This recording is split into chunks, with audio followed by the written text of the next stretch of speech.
Hello friends, welcome back to our channel. I am Poonam Chaudhary और आज की इस वीडियो में हम बात करने वाले हैं लाइफ प्रोसेस का सेकंड टॉपिक रेस्पिरेशन के बारे में। तो what is respiration? Respiration is a process by which living organism obtain energy by breakdown of food in the cell.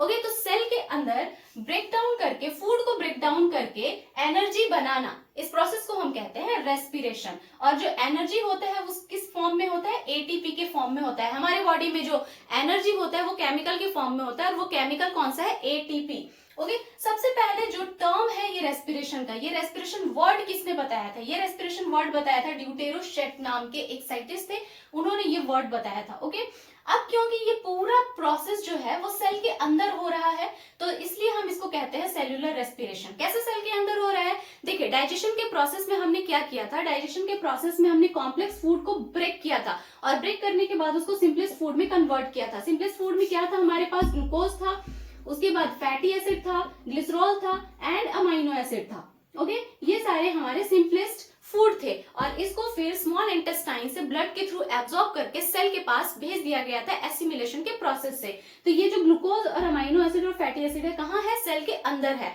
तो ये जो ग्लूकोज यहाँ पर सेल के अंदर प्रेजेंट है, तो ग्लूकोज को ब्रेक कहाँ करेंगे हम? सेल के अंदर। तो जो ब्रेकडाउन ऑफ ग्लूकोज का प्रोसेस होगा वो सेल के अंदर होगा, इसीलिए हम इसे क्या कहते हैं? Cellular respiration. और सेल के अंदर भी ये कहाँ होगा? साइटोप्लाज्म एंड माइटोकॉन्ड्रिया के अंदर। तो जो रेस्पिरेशन का प्रोसेस है, it is a chemical process, क्योंकि यहाँ पर हम ग्लूकोज को ब्रेक कर रहे हैं। ओके, ये कैटाबॉलिक रिएक्शन भी हो गया क्योंकि यहाँ पर ब्रेकडाउन का प्रोसेस हो रहा है और क्योंकि यहाँ पर हम केमिकली काम कर रहे हैं, इसलिए इसको हम कहते हैं it is a chemical process. तो क्या होता है यहाँ पर? देखिए, ग्लूकोज है, ग्लूकोज के साथ जब ऑक्सीजन मिलेगा तो ऑक्सीजन क्या करेगा? ग्लूकोज को ब्रेक करेगा और ब्रेक करने के बाद हमें क्या मिलेगा? CO2, H2O and energy. CO2 और H2O जो है ये तो वेस्ट प्रोडक्ट है हमारे बॉडी में, इसका कोई काम नहीं है, इसको हम बाद में एक्सेल कर देंगे। और ये जो एनर्जी है ये हमारे लिए यूजफुल प्रोडक्ट है, इसी को बनाने के लिए हमने ग्लूकोज को ब्रेक किया है, तो ये हमारे बॉडी में यूज हो जाएगा। अब बताइए, ग्लूकोज तो आया डाइजेशन के प्रोसेस से, ऑक्सीजन कैसे आएगा? From the air. एयर से हम इनहेल करते हैं, हवा को हम सांस ब्रीदिंग के थ्रू इनहेल करते हैं। ओके, तब ऑक्सीजन आता है और उसके बाद जब CO2 बनता है तो हम उसको एक्सेल कर देते हैं बाहर। तो it takes place in cytoplasm and mitochondria और इस प्रोसेस में ये क्या है? केमिकल प्रोसेस है और इस प्रोसेस में एटीपी का फॉर्मेशन होता है। तो अब देखिए कि इस प्रोसेस के लिए हमें ऑक्सीजन चाहिए, तो ऑक्सीजन कैसे आएगा? ऑक्सीजन आएगा ब्रीदिंग के प्रोसेस से। तो रेस्पिरेशन करने के लिए हमें ब्रीदिंग करना पड़ेगा।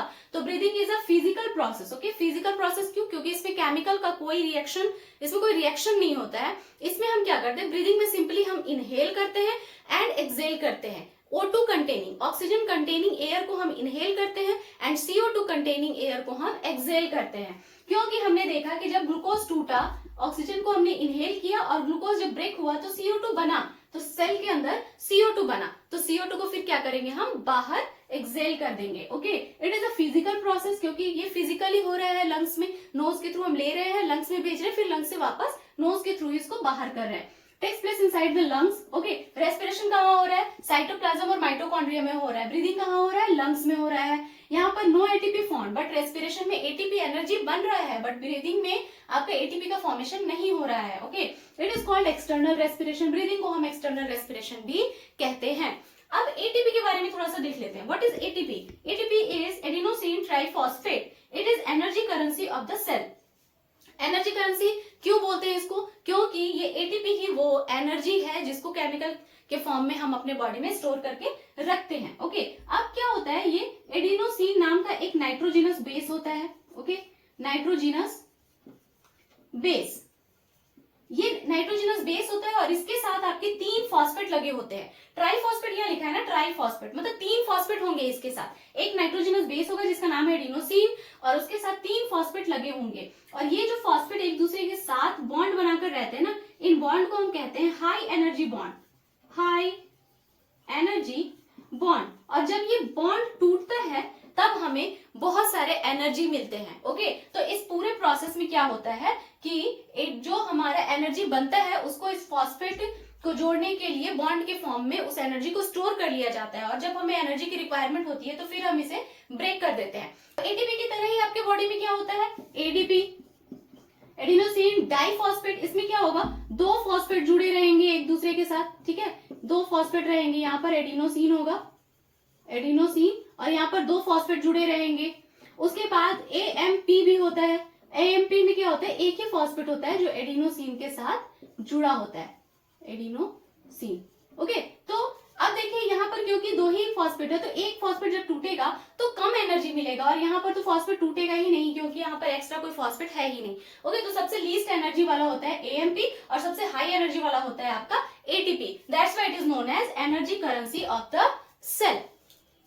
ओके, तो आई होप कि आपको ये वीडियो अच्छा लगा होगा। It is an introductory video, इसमें हमने सिर्फ इंट्रोडक्शन के बारे में बात किया है रेस्पिरेशन के। इसके नेक्स्ट वाले वीडियो में हम टाइप्स ऑफ रेस्पिरेशन देखेंगे और फर्दर हम प्लांट्स में रेस्पिरेशन एंड ह्यूमन बींग्स में रेस्पिरेशन देखेंगे। तो अगर आपको ये वीडियो अच्छा लगा होगा तो please hit the like button and share and do subscribe my channel and comment below.